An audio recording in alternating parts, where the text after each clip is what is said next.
When the darkness fills the night, swallowing up the sun inside, why does daylight always dim?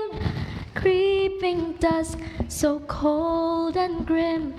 'Tis the blackness of the night teaches us how to see the light. Hello everyone, my name is Rachel Verena Adiwijaya and I am 12 years old. As a librarian, I've encountered a lot of Indonesia's fairy tales, but one of them excites me the most. This one comes from Central Java, and the name of this story is Timun Emas. Let me tell you the story. Once upon a time, in a mystical island named Java, there lived a lonely widow named Bok Srini.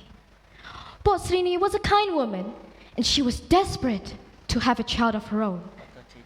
Because of this, she prayed to a monstrous ogre named Buto Ijo. Buto Ijo was a monstrous ogre, and he was known to occasionally grant wishes to people who needed them. Because of this, Bok Srini pleaded and begged to the ogre in order for her to be granted a child of her own. Eventually, the ogre agreed to fulfill this promise, but with one terrible condition. When the child turned 6 years old, the child must be given back to the ogre to become his meal.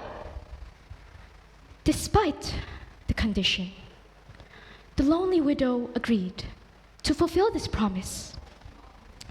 The ogre then gave the woman cucumber seeds to be planted in her farm. Bok Srini quickly rushed back to her farm and planted the cucumber seeds.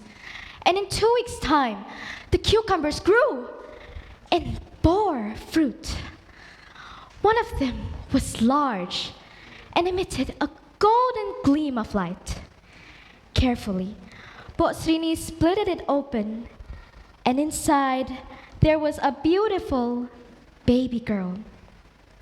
Filled with happiness, she decided to name her child Timun Emas. Tak lelo lelo lelo ledung, cap menengo ojo pijer nangis. And in few years' time, the bond between the both of them grew, making the thought of losing the child too much to bear. Desperate for help, she journeyed across Gunung Kidul, the southern mountains, to seek help from a powerful hermit. The hermit then gave her 4 small bags of pouches and instructed her to give them to Timun Emas as defense against the terrible ogre. The day finally arrived when the ogre was eager for her to fulfill the promise. "Where is my meal?" the ogre shouted. Timun Emas went running towards the forest. Knowing this, the ogre immediately chased after her. And for hours, the chase continued, and Buto Ijo steady, getting closer. They ran and ran until Timun Emas threw the first bag, filled with cucumber seeds. Vines of cucumber magically sprang from the earth, blocking the ogre's path. The ogre, enticed by the fruit, stopped on his tracks to gorge on them. It wasn't long after he ate them all and resumed his chase. They kept on running and running until Timun Emas hurled the second bag, filled with needles. The dense forest filled with shacks of bamboo trees appeared where the needles had fallen, trapping Buto Ijo. Buto Ijo went straight to the forest, wounded and enraged. They ran and ran until Timun Emas hurled the third bag, filled with salt. An embracing yet powerful thorn to seek swept the ogre off his feet. This time, the ogre wanted more than ever to catch the little girl who had troubled him. They continued running, and when Timun Emas had nowhere left to run, stuck in a dead end, she held the last of the hermit's gift. Hopeless, she threw it as hard as she could at the monster. The bag contained spices that transformed into a boiling sea of mud, burning the ogre's skin.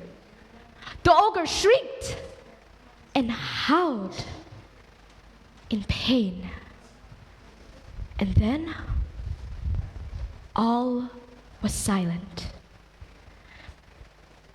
Timonamas realized that she had stopped the ogre once and for all. Returning home, she embraced her mother with open arms, and the both of them lived out the rest of their days, happy and in peace. My dear friends, the moral of the story is to be brave and courageous like Timonamas, and to always fight for the ones that you truly love, just like Bosrini did. Thank you, all of my friends, for listening to this story, and I hope all of you have a pleasant day. Okay.